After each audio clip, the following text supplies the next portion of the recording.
एगो रउआ के बेटी के बियाह के गीत गा के सुनाओ तनी। हमारा वीडियो में बहुत बहुत स्वागत बा। सुगावा पढ़ावेला अपन सुगिया हे, दुल्हा पढ़ावेला अपन दुल्हनिया हे। चल दुल्हन अपन ही देश मम्मी गोदिया भोर डाल है। कैसे में जाई प्रभु जी रौरी देशवा है। अम्मा हमरो छूटी जाई है। अम्मा के बदल धनी अपना माँ दिहबो है।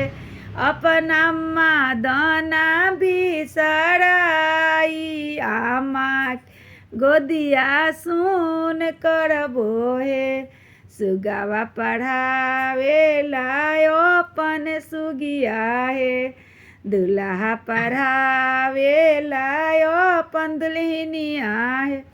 चल दुल्हन अपन ही देश भाभी के कोहबर सुन करबो है।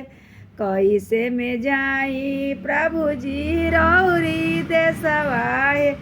अम्मा हम भाभी हमारो छूटी जाई है। भाभी के बदल धनी अपन भाभी दिहबो है। अपन भाभी दाना भी सड़ा ई भाभी के कोहबर सुन करबो है। हर बेटी के बियाह के गीत अच्छा लागी तो रउआ लोग हमरा के सब्सक्राइब करम आ लाइक भी करम। हमारा वीडियो में बहुत बहुत स्वागत बा। धन्यवाद।